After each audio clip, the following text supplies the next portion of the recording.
Oh, it's gonna look amazing. This hanging floral installation would have cost me somewhere between $5,000 and $8,000 through a florist, so naturally I convinced myself I could build it with Amazon PVC pipe chicken wire and a concerning amount of blind confidence.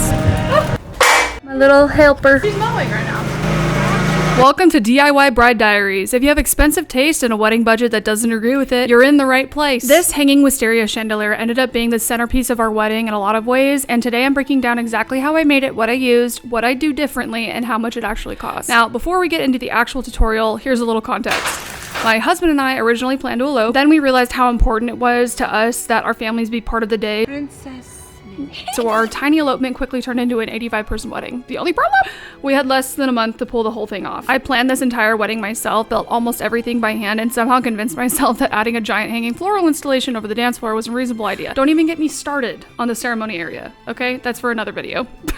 Stressful? Absolutely. Worth it? 100%. And if you're currently planning a wedding on a budget and wondering if it's possible to create something beautiful without spending a fortune, hopefully this gives you some ideas. Let's start with the flowers. And before you order Amazon wisteria, let me save you some disappointment. Straight out of the box, these looked incredibly fake. These flowers were bright white, shiny, and honestly looked exactly like what they were, cheap artificial flowers. I knew I needed a way to tone them down and make them look more realistic and dimensional, especially because this installation was going to be hanging directly over our dance floor. So I used the Rust-Oleum Satin Heirloom White spray paint to soften the color and create a more natural dimensional look. And this part took forever. Every single strand had to be laid out, sprayed, flipped, adjusted, and sprayed again. It was messy, tedious, and definitely not glamorous, but it made a huge difference. And throughout the whole process, I discovered that it was actually easier to keep them in bunches and spray paint and flip and just do that back and forth instead of separating each individual strand. Once the flowers dried, I sealed everything with a matte clear coat. This step was incredibly important because it helped eliminate that plastic shine and locked in the color so it wouldn't rub off. It also gave the flowers a much softer, more realistic finish in photos and video, which is exactly what I was going for. And so while those were drying, I started building the actual chandelier structure. For the frame, I used 1-inch PVC pipe, elbow connectors, couplers, chicken wire, zip ties, and way more trial and error than I'd like to admit. I didn't have a blueprint or anything, so I was kind of figuring out as I went, cutting pieces, testing shapes, They're coming from my school. and adjusting until it felt balanced. The goal was to create something lightweight enough to hang safely while still being sturdy enough to support all the florals. I needed it to hold a lot of weight without sagging or warping, but also not be so heavy that it would be dangerous overhead. I spray painted the PVC black so it would completely disappear once everything was assembled and covered in greenery and flowers. Then came the chicken wire. This became the foundation for attaching all of the florals and greenery. I wrapped and secured it around the frame to create a sort of mesh base that I could zip tie everything into. It wasn't pretty and it definitely scratched me up a few times, but it worked exactly how I needed it to. After the structure was finished, I started layering in eucalyptus. I used 6 packs of eucalyptus garlands and cut them apart. This is where we're ending the night. Gonna have to get through this tomorrow.